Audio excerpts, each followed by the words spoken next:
অ্যানাস কিচেনে আপনাদের সবাইকে স্বাগত। আশা করি সবাই ভালো আছেন। আজকে আমি বানাবো অসাধারণ স্বাদের ছানার পায়েস। এই ছানার পায়েস বানাতে প্রথমে একটি বাটিতে হাফ লিটার দুধ নিয়ে জাল করে নেব।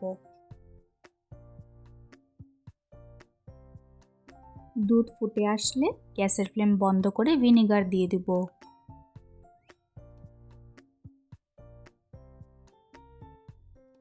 কত সুন্দর ছানাটা তৈরি হয়ে গেল। এখন একটি কাপড়ের মধ্যে জল ঝরিয়ে নেব।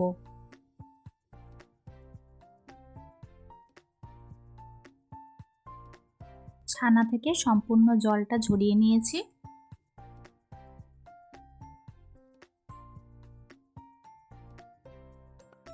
এখন ছানাটা একটু হাত দিয়ে ভেঙে নেব।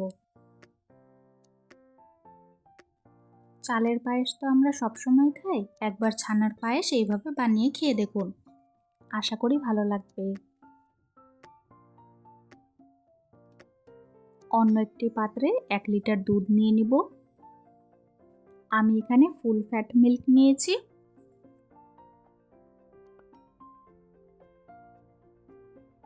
একটি বাটিতে 3 চামচ গুঁড়ো দুধ নিয়ে হালকা গরম দুধ দিয়ে মিশিয়ে রাখবো।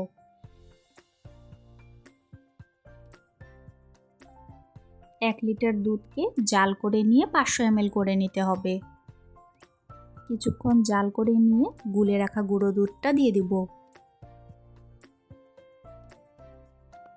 আজকের রেসিপিটা যদি আপনাদের ভালো লাগে, আমার চ্যানেলটিকে লাইক, শেয়ার, সাবস্ক্রাইব করে আমার পাশে থাকবেন।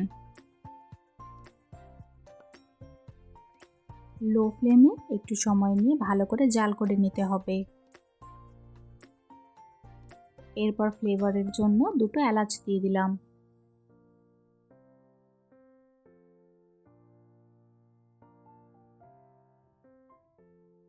এক লিটার দুধ যখন 600 ml হয়ে আসবে সেই সময় গুঁড়ো চিনি দিয়ে দেব। চিনির পরিমাণটা আপনারা কম ও বেশি করতে পারেন। এখানে ছানা থেকে জল ঝরিয়ে নিয়েছি।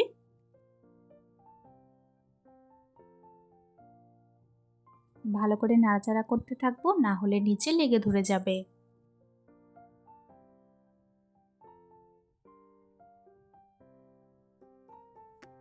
এরপর ছানা এই দুধের মধ্যে ছেড়ে দেব।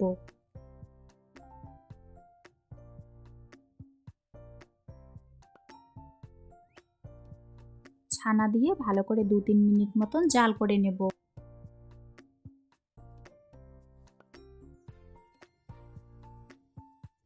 এই ছানার পায়েস যে একবার খাবে বারবার চাইবে।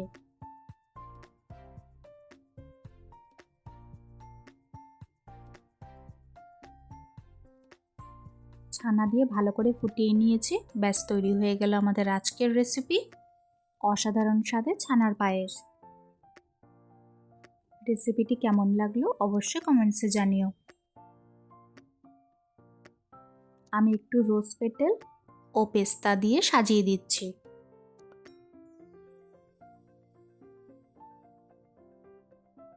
এই ছানার পায়েস দেখতে যতটা সুন্দর হয়েছে, খেতে কিন্তু অসাধারণ হয়। তাই দেরি না করে আমার রেসিপিটি ফলো করে ঝটপট বানিয়ে ফেলুন। এই ছানার পায়েস একবার খেলে কিন্তু মন ভরবে না।